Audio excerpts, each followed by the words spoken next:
All right. Thank Name you me for a better coming song. Name me a better song.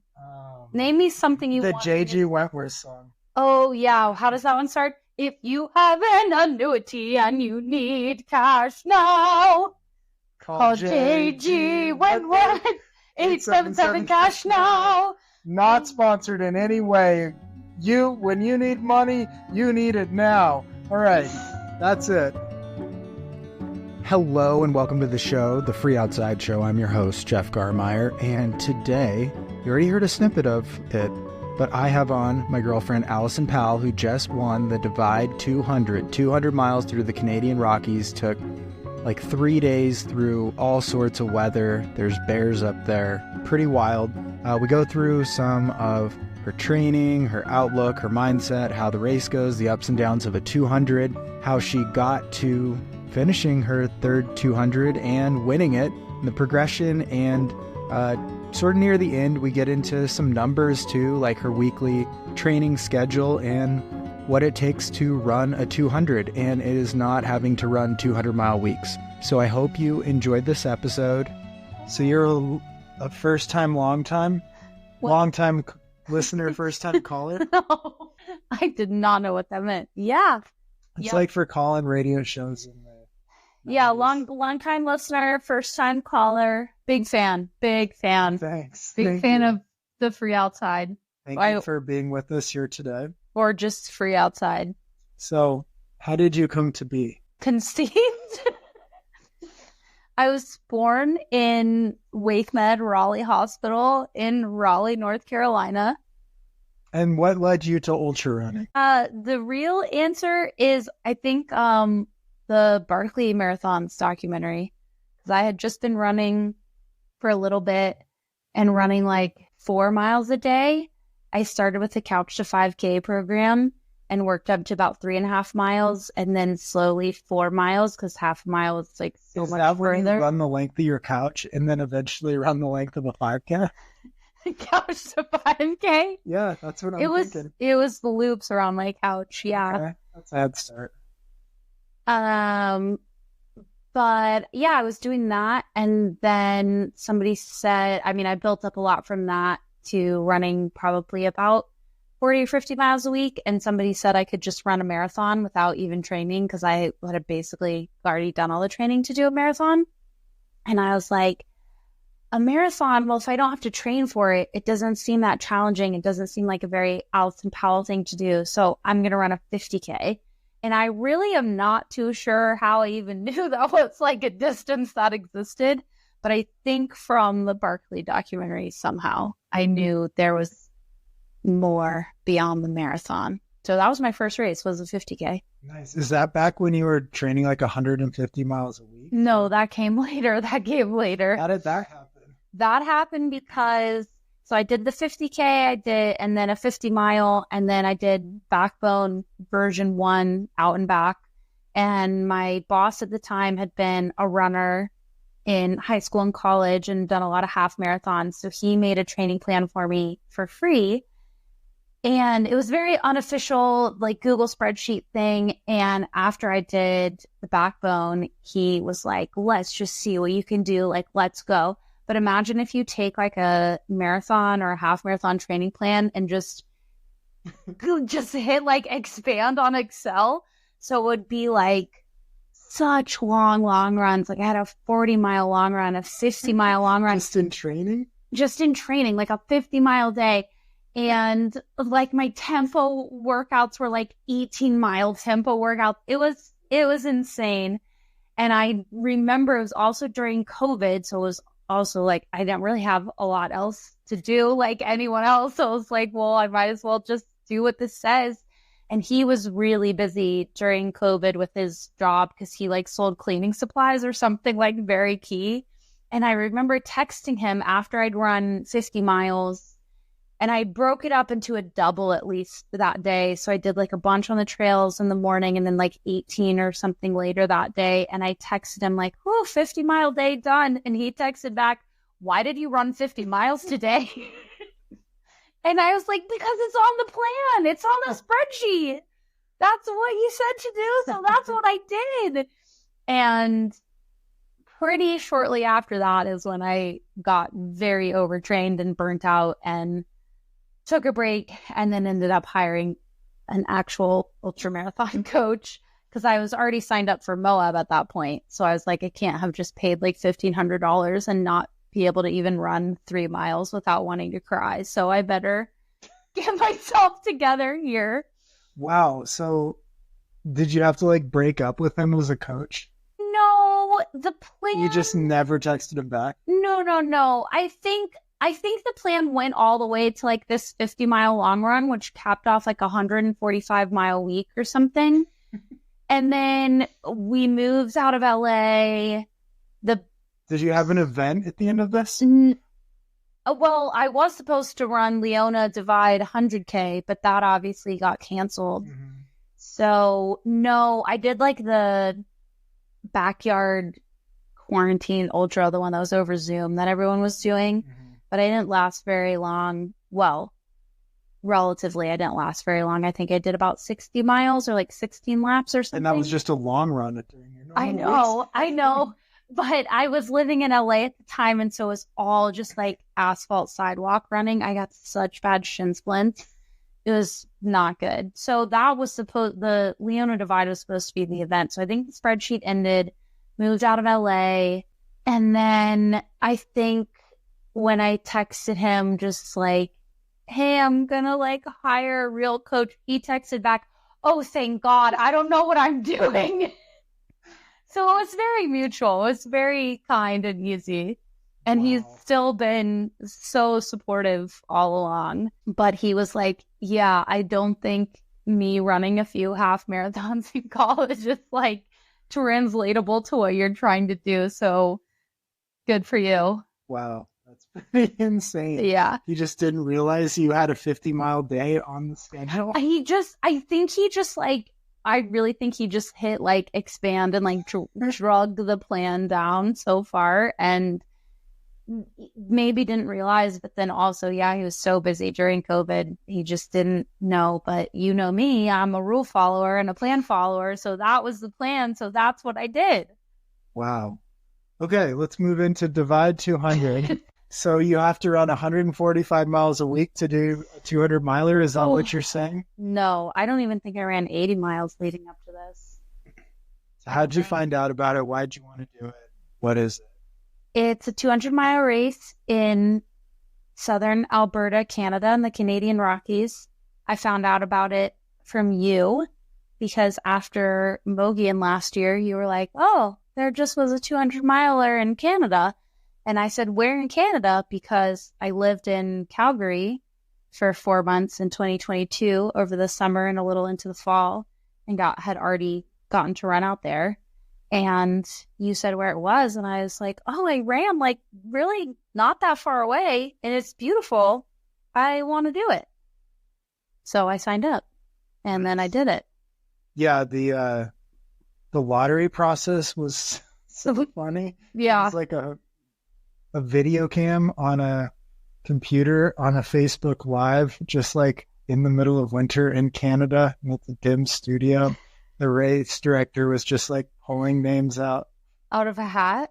Pretty much, I think, or he was reading a screen. I can't remember, but luckily yours was like minute 7, so we didn't have to sit through the 90-minute. I watched a 0 of it. I just decided I was going to wait for an email, but you watched on 2 times speed for me to let me know. Yeah, I thought once I found 2 times speed, I could get through this. Yeah. But I had to be in the lottery, I had to fill out a pretty moderately intense application of just like, here's other 200s or other runs and mountainous things that I've done. You had to kind of like prove that you could do it, I guess. Nice.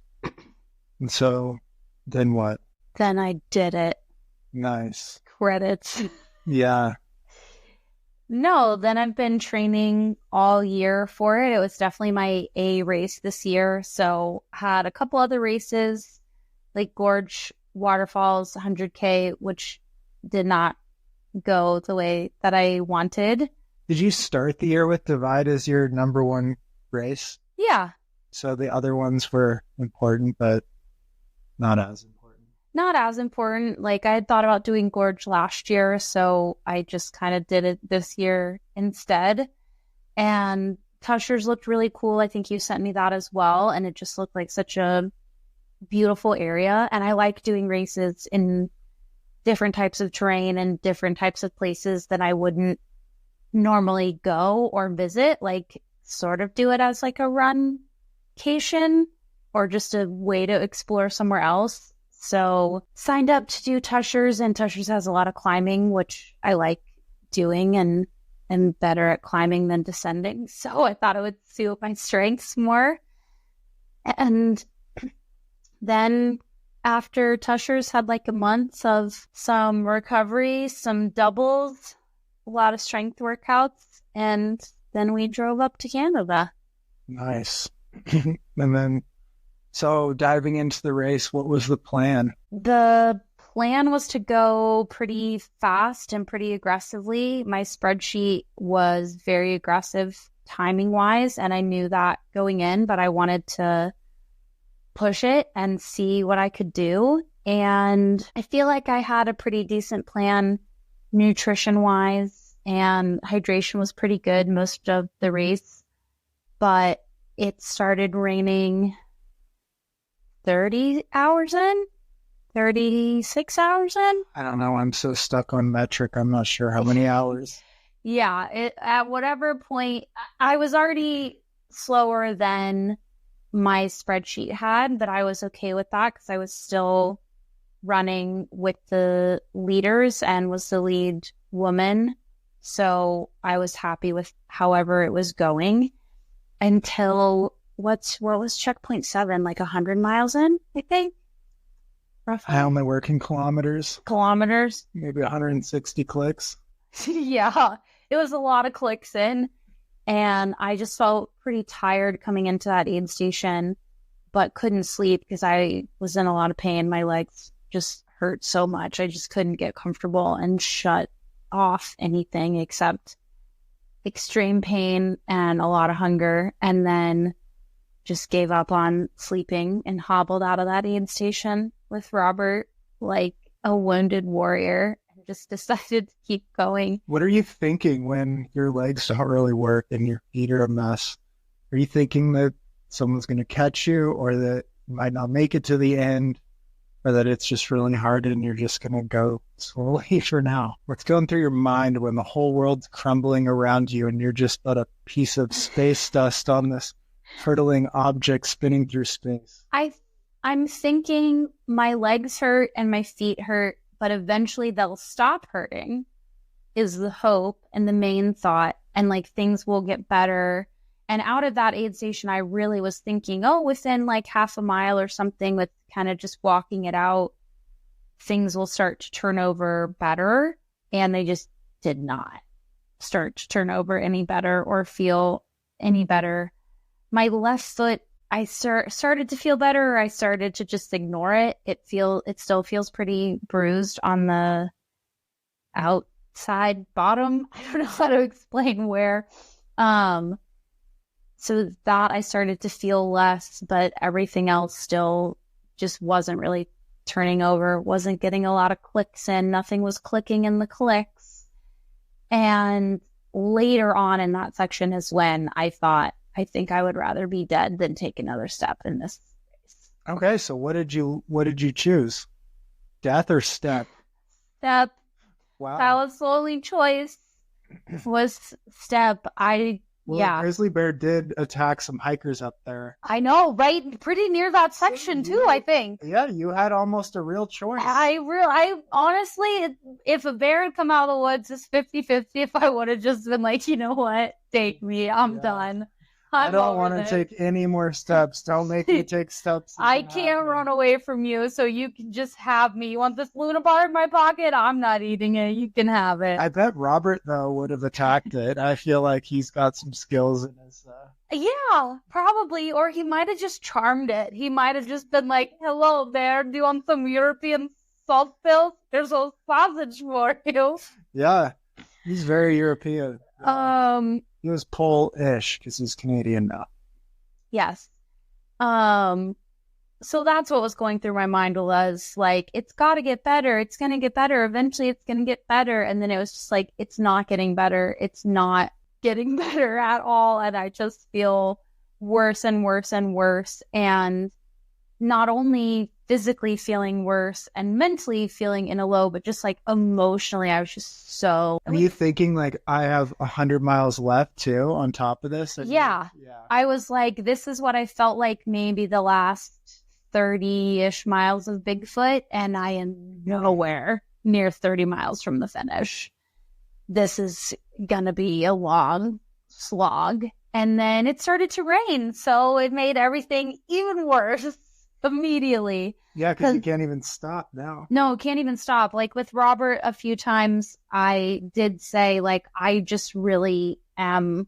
I think I said to him, like, I feel like I'm going into shock. Like, I don't know what to do, but I need to sit down and eat something. I can't like walk and eat. And I was talking with my coach today, and he said, or he asked, was it like your brain couldn't really handle doing two things at once? And I was like, no, my brain was fine. It was like my body was like, we will either walk or we will eat. We will not do the two things at the same time. If you try to put food in while we're walking, it felt like my blood sugar would either crash or rise. I'm not sure which, but like something very extreme, to the point of like feeling like I was going to black out. So it wasn't that I couldn't think and walk and eat. It was like, we just can't be doing these two things at the same time. You have to pick one or the other. What does your body sound like when it says that to you? It's pretty mean. Really? I feel like, yeah, I mean, I haven't really thought about it, but now that you ask, I feel like it sort of sounds like me when I'm being really stern with a kid that I'm babysitting. A kid that you don't know on the playground that's not yours. You're just walking by and in a bad mood. No. It would be a kid that I know. A kid that's on your parents' lawn because you can't afford a lawn. We didn't have a yard growing up. Well, I lived in the woods. So we never had a lawn for kids to be on. But I think very stern and just like, nope, this is not working. We're not doing this. Wow. So your body treats you like a child. Yeah, I guess so. Interesting. Mm-hmm. So before it started raining, I had sat a few times and eaten a handful of some potato chips, and that seemed to really help. And being able to sit and eat and kind of let that process and let those calories hit a little bit helped. But yeah, once it started raining, which it then did till the end of the race, it was like, well, there's nowhere I don't want to sit because I'm going to get more wet and more cold and more tired. And I had taken a few dirt naps with Robert. There was a break in the rain with Sarah later, and I took a dirt nap with her too. But then the last night when I really needed one, I was like, well, there's nowhere to stop. There's nothing to do but keep walking, and let myself close my eyes for 5 seconds while I'm walking, because I can't just lay in the mud. Everything is mud and wet plants, and I can't just lay in that. It's pretty fun to close your eyes because you think it's 5 seconds, but you never know. It could be like 20 seconds and you're just like, I counted to 5. And then you just open them? Oh, yeah. Well, I'd look ahead on the trail and be like, okay, nothing that crazy is coming for like 5 seconds. 1, 2, 3, 4, 5. Okay. How about now? Okay. Everything's fine. 1, 2, 3. That's what I would do. Well, microdosing's all the rage. So micro napping. Yeah, micro napping. Yeah, Sarah did ask when we got finally into checkpoint 12. She said, "You want to sleep? You said that you wanted to sleep." And I said, "No, I'm over it at this point. Like, we just got to go get a coin and then get to 13 and then it's the end. So like, let's just go." And either at that point or sometime later, I can't remember because my brain is fuzzy. But she was like, I mean, watching you fall asleep on your feet wasn't the best. I would have maybe preferred if you had slept there. Wow. But. And then how did you snap out of it? You saw second place? Yeah, I saw Mandy, the second place female, came in. We were already getting ready to leave checkpoint 12 because I had some noodles and was just ready to get off the course and be done with it. And we had sort of dried off a little bit. Every checkpoint had a fire, which was really nice and really key. Yeah, it was sponsored by the fireplace because they gave them away. Yeah, whatever that fireplace is, it's great. It keeps you warm. It dries your stuff. It's got fire. It's got fire. It's got everything you need. So we were already standing up and like putting a bunch of layers and stuff back on. The volunteers everywhere at the race were amazing and always giving a lot of their own personal stuff, it felt like. And they offered us hand warmers. And Sarah was like, why do I feel like these are your own personal hand warmers that you're giving us? And they were just like, don't worry about it. We have a bunch. And I was like, honestly, fine. How did they actually sound? Pretty much like that. I can't do a Canadian accent as good as you. Give it a try. Just, oh no, we've got a whole box of them. Oh, don't you know? Oh yeah. Oh hey, you just take them. Oh, it's fine. So we were getting ready to head out. And yeah, then Mandy came in and she was looking pretty good. Looking better than I felt, and apparently I looked terrible and felt worse. But seeing her really helped the adrenaline kick in and helped you remember it was a race. And obviously I had fought through so much and such a low that I didn't want to have gone through all of that and sacrificed all of that and then not be able to come out with a win. So I just started hiking up the pass. You have to go up the pass and get a coin. And then it came pretty quickly because I was really moving, and then turned around and started running back down. I felt like I was going about like 6-7 minute miles flying down the pass. Sarah said it was like 10 or 12 minute miles. But I thought I was moving really well. And the other interesting thing about that adrenaline kicking in, besides the fact that like my feet stopped hurting, my legs stopped hurting, everything just felt like it moved better and flowed better, was there were all these puddles on the course, like massive ponds, that most of the time we were stopping and trying to figure out and navigate, like, how can we get around without getting our feet like Oregon Trail? You're like, should we cock the wagon? Yeah, basically. Hire a guy to float us across? Yeah. How many rations do we have? And then it was like, whoops, Sarah's died of dysentery. Just stop and have a funeral. But I somehow, those last miles between 12 and 13, was just able to somehow see and figure out 5 feet ahead or whatever that is in like metric. American Ninja Warrior. Yeah, basically, I was just suddenly like swinging from trees. Yeah, I was like, okay, it's over right. It's good on the left. Hop this rock on the right. This side is more sturdy. That go through the middle. Like, it just somehow it was like animal instinct. I could just tell suddenly how to get through all of these puddles. The best video would be like what it is in your mind versus what you're doing in real life. Because in my mind, exactly, it's like so you're doing parkour. Yeah, like doing double flips in the air. Simone Biles. Yeah, like Mario. In real life, you're like, yep. Well, I mean, I did not do it perfectly because I came to one and I was like, oh yeah, right side of this puddle, I got it, and just like went ham for it and then slipped and my whole lower body went into the mud puddle, and that's how deep they were. Like, my whole lower body was submerged, and Sarah was like, oh no, oh my gosh, and I was just like, I'm fine. Let's keep going. And just clambered back up and ran all the way to you and saw you guys and just said, like, I'm dropping layers. Give me a cup of coffee, which I never drink. But I was like, we got to hammer this home, and got out of there. Yeah. And then he closed it out? Closed it out with Robert. Yep. And ran a lot of that section too. He was really good about staying up ahead and giving me, a pace to follow and to chase down. And then a few times going uphill that section, I just was like, wait, hold on. Too far away. I can't do it. Because the pace was maybe a little fast, but also I just get such a bad cough during races. And from the dust on day one, and then probably the rain and stuff didn't help. So I was also like wheezing like a smoker, it seemed like.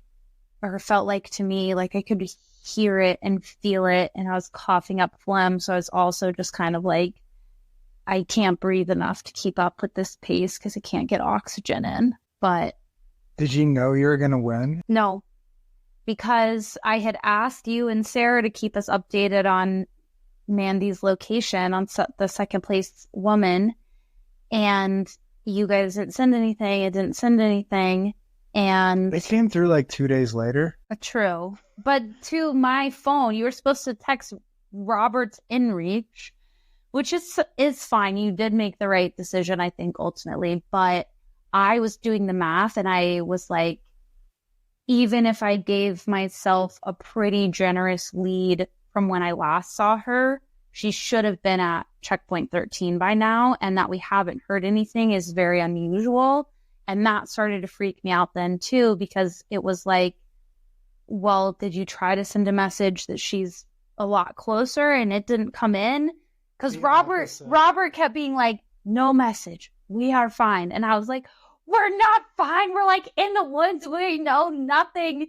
And so when I finally got service, I texted you and Sarah, and I texted Benjamin and Patrick and Brendan, that group chat I have with the trout. Like huddled around a computer watching an update every 30 minutes. Probably. A dot just moved like... Boop.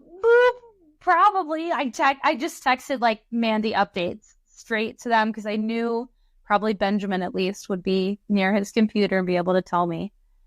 And you texted back right away and said, you have a bit of a buffer, but keep pushing. Mm-hmm. And I was like, I don't know what that means.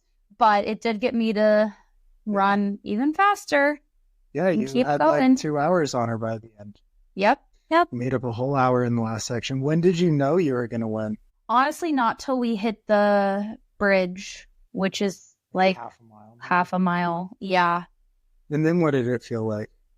Then it was just a lot of tears because I cried so much during that race. I cried with Robert on Wednesday night. I cried with Sarah. I don't think I cried with you, at least on the section you were pacing. Maybe I cried. I'm sure you did. Yeah, it was raining, but they were tears too. Yeah, because I just never felt so low in a race and pushed through so much mentally and physically. It was hard with the rain and the mud, and that really got to my feet and my spirits and everything. So I just was so relieved to be done and happy to have won, and really just, I don't know, mostly relieved, like, oh, thank God we did it. We're done. We can stop. And so I just knew there'd be a lot of tears, and there were definitely some tears. Dylan Bowman wasn't at the finish line of this one, but I'd like to give you 20 seconds for our finish line speech now. So okay. Go for it. Oh, I thought you were going to give, I thought you were going to read me a poem. No, you get to give a speech. Oh, no, I get to give a speech. Your victory speech. You're at the finish line. You've just won. Everyone's looking up to you. Oh, man. Get 20 seconds in the moment. It's just like being put on the spot at the finish line like Dylan Bowman does. Ready, go. Thank you to all of the volunteers who also stood out in the rain for days and days and gave so much of their time and their energy and their own personal equipment to help all these runners finish. And thank you to my crew and my pacers. This would not have been possible without them, for real, 100%. All right, thank you. That was 20 seconds. Great. Wow, nailed it. Well, that's why we practice. I got through the key points I wanted to make. Yeah, volunteers got 16 seconds. Crew pacers got 4. Perfect, as it should be. As it should be. So with 200 miler, you won, hooray, Canadian money. But what goes into it? What was the maximum mileage you did a week, or the maximum hours you did between cross training and running, or really your peak weeks? I think less than 80. I think I just went to 80 miles maybe, or a little less before Tushers. I did 2 weeks of about 80 before Gorge, and I think I'm just starting to learn, I don't need that much personally. Living in the 50 to 70-ish range, or just under 80 is best for me. So probably somewhere around 75 miles, I'm going to guess. Hours, I have no idea. This is why I hire a coach, because I just don't want to think about it or know about it or worry about it. Nice. And so what were like your weeks structured like? Did you do like specific stuff for? Yeah, after Tushers, we chatted, my coach Chris Dawson and I. Tuesdays are all pretty much always a double and have been for a while, so that stayed the same. Tuesday mornings about 30 minutes to 60 minutes with some hill strides, and then Tuesday night is our local track club and track group, so I always like going there and running with friends. So that's speed work. And then Wednesdays just usually about like 90 minutes, whatever kind of run. Thursdays, the month of August, Thursdays were doubles as well instead of additional speed work. So it was 30 minutes to an hour of trail in the morning and then 30 minutes to an hour of road in the afternoon, because Mika had said there was a lot of runnable road. Is like asphalt or dirt road? Or I did gravel road. She said it was a lot of gravel road. So I usually would go out and run by our gym and do about 4 miles, however long that took, and usually try to do them a little quicker with some music. And then go lift for an hour or so, and then do like 30 minutes of sauna. And then Friday mornings, usually really chill, like 30 minutes, under 45 minutes. And then Saturdays, some of the Saturdays were pretty long because I did the Ridge and I did that FKT with Brendan. I was like 25 miles. What was like the longest prescribed long run, or that your coach writes you, or that you guys do in general? Do you ever get over like 4 hours? Not usually. 4 hours is usually the max. Sometimes it's like 4 to 5 or 4 to 6. Yeah, I'm just trying to find like what the number, like you don't have to do crazy mileage to do a 200. Is what I'm getting at. Yeah, you don't. I definitely did not go over 80 miles. Yeah. I don't even think I touched 80 miles any week in August. And in a day, your longest was the FKT? Yeah, which ended up being like 25, I want to say, because we took a wrong turn, maybe 26. Because we took, but under a marathon for sure. And that ended up being about 6 hours time on feet. Nice. Well, that's like a lot more attainable. I mean, it's like 100-mile plan overall, but I think a lot of people think you have to do way more for a 200. Yeah. But it's pretty much the same volume as 100-mile. I think the only difference comes down to like sleep plan, nutrition plan, and just like mental training. Do you go in with the sleep plan and nutrition plan? I don't go in with a sleep plan. I might for Cocodona. I think that's going to be a big adjustment that I'm going to make, because I think I waste a lot of time being wishy-washy on sleeping, and then like sleeping on the side of the trail, but it's not very restful. And I'm going to try probably a different strategy for Cocodona. But I went in with a nutrition plan. I just didn't follow it. So what was the plan? Well, I had everything portioned out in all of those bags. Just by hour, you would decide what to put in the bags? Yeah, I just did calories per hour. I haven't gotten into doing carbs per hour or anything. Yeah, yet. It doesn't matter for 200s because you move slow enough. You're burning that too. Yeah. But I just had portioned out calories per hour and put those in bags for you all, for the crew, to refill my pack. And then had noted like I should grab a couple extra things because it wasn't quite enough. It was like the bare minimum. If I was moving as fast as I thought I could, it would have been maybe enough. But obviously I ended up moving way slower as well. So overall just got really behind on nutrition and basically did the last 100 miles on gummy bears, tailwind, and hot chocolate. Wow. Nice. Yeah. So what's next? Next is the Uwharrie National Scenic Trail. I think it's a National Scenic Trail. FKT, unsupported, the week of Thanksgiving or around Thanksgiving. I haven't decided exactly when. And then Cocodona in next May. Nice. Yeah. So what advice would you give anyone wanting to do a 200? Do it. I think the only way to get better at them is to do them, because you can't really simulate any of the experience in a training run. or even in 100 miles. Yeah, let's go through yours. Your first 200, you just did it because you were running 1,000,000 miles a week and decided. Well, I had heard about it. I had heard about Moab and maybe some of the other 200s, but Moab sounded really intriguing because no. I don't remember where I heard about it. I don't remember a lot of things. I heard about FKTs from you on a podcast, though. I remember that before we met. But I'd heard about it somewhere, and after doing Backbone the first time, I was like, yeah, I can do 240 When you say miles. Backbone FKT out and back. Yeah.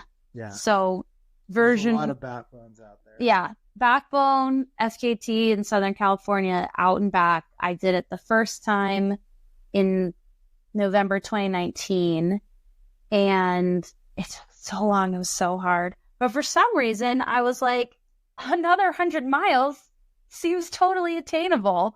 We should just try that. I mean, the way I did races was like a 50K, a 50 mile, 137 for the Backbone FKT, and then Moab 240. And then I did 100 miles. Like, I just do things in a crazy way, whatever sounds fun and exciting and interesting.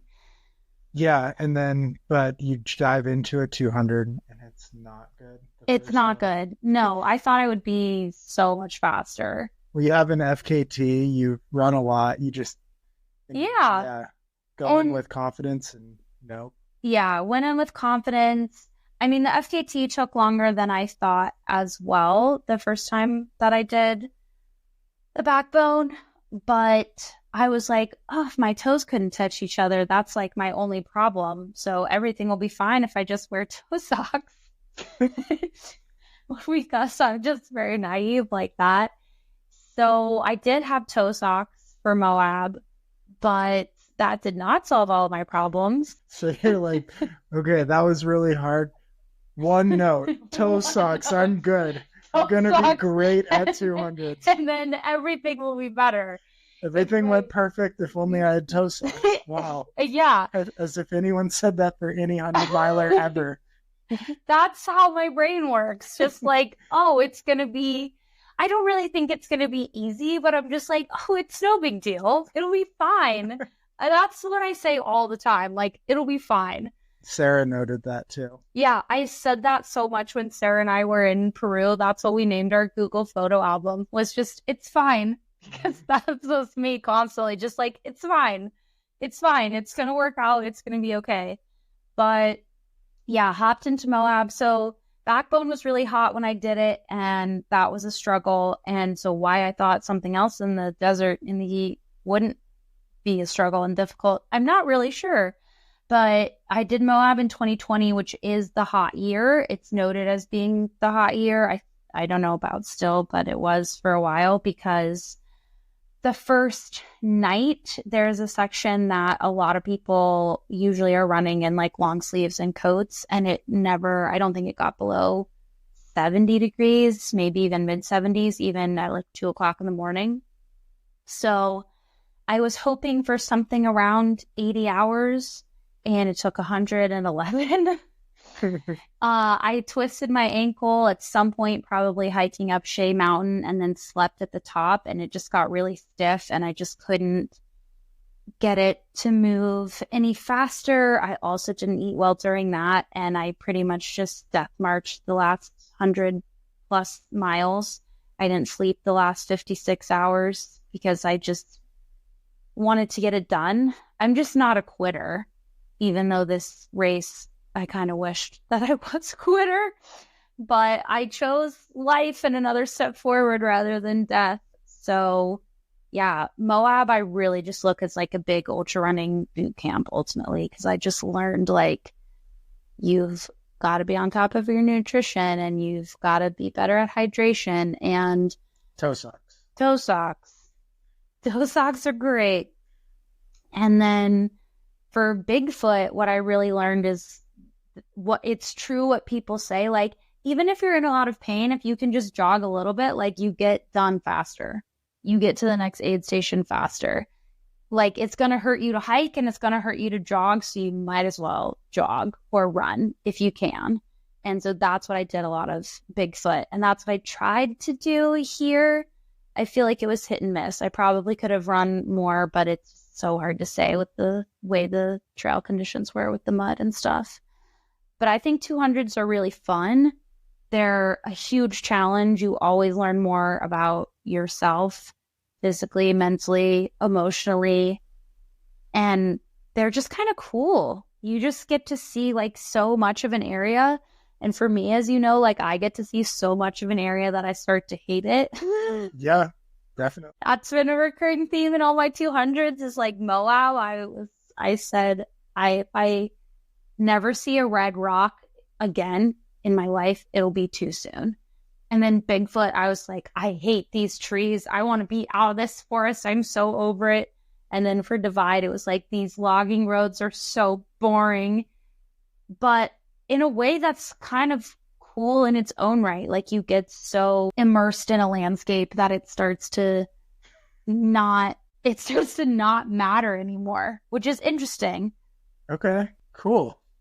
You don't believe me. No, I've never experienced that. 2 more questions. You never get bored of where you are? You never get sick of it? I never like hate it. No, I think that it's always interesting.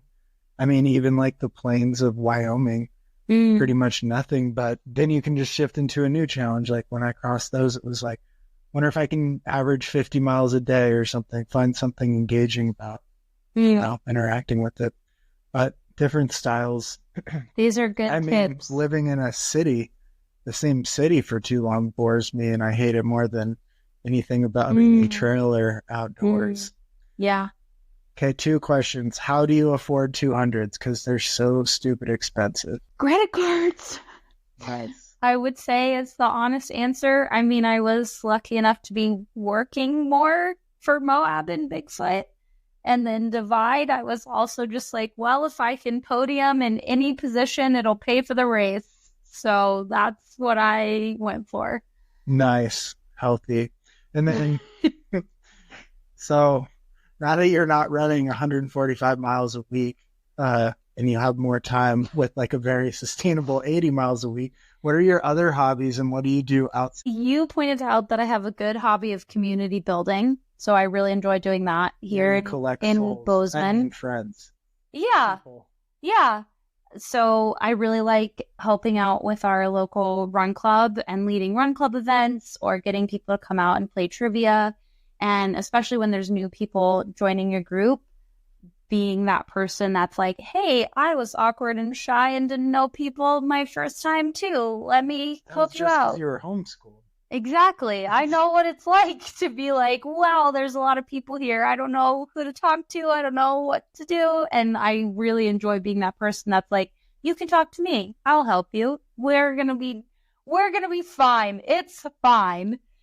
And then I don't know. I like doing creative things when I can. Well, you're very well-rounded. Like you do, what do they call it? Like acting? Oh yeah, you helped me out. Thanks. Acting or something? Acting. Yeah. I sing and act. I mean, I grew up as a theater kid. I just fell into running by accident, kind of, and outdoor stuff. So I did a singing competition or a talent competition earlier this year, and then I got to do a play in July, or I guess August. It went up in August, but we rehearsed in July. And that was really fun to get to know people in the creative arts scene here in town. And I'm not always, but I love talking with other filmmakers and talking to them about their scripts and reading scripts and giving script notes. I can really nerd out on like story structure and is your script and your project conveying what you want it to convey? And if not, how do we make it better? How do we make it shorter? Everything should be shorter. No offense. If anyone ever sends me anything, I'm almost always like, I think it can be like 10 pages shorter. I think it can be like 15 minutes shorter. Why don't you edit it down? I was going to write a second book, but I sent it to you and it was 10 pages. And so now there's none left. So now there's nothing left. Yep. So yeah, I enjoy doing that, developing things. I mean, that's what I'm trying to still do for work, is working in the film industry. And right now we're really just in the development phase of everything because it's really, really slow and nothing's getting greenlit currently. but it does mean that I basically get paid to read books and scripts and say if they're good or not, and if we should make them into a bigger project, which is pretty cool. Nice. All right, sing us something so that we can end the podcast. What do you want me to sing you? I don't know, but I think the GoPro just died, so sing anything you want. You're a professional singer. I have not made any money singing that I know of. It's the money you don't know of it. Oh man, I'm trying to think of a good song. Let's see. What was that song that came on the radio that you were like, oh my God, I hate the fact that you know all the lyrics to this? So no peace pacem. You hated that. All right, thank Name you me for a better coming song. on. Name me a better song. Name me something you The want. J.G. Wentworth song. Oh yeah, how does that one start? If you have an annuity and you need cash now, call J.G. Wentworth 877 cash now. Not sponsored in any way. When you need money, you need it now. All right, that's it. Nice. Stay elite, my friends.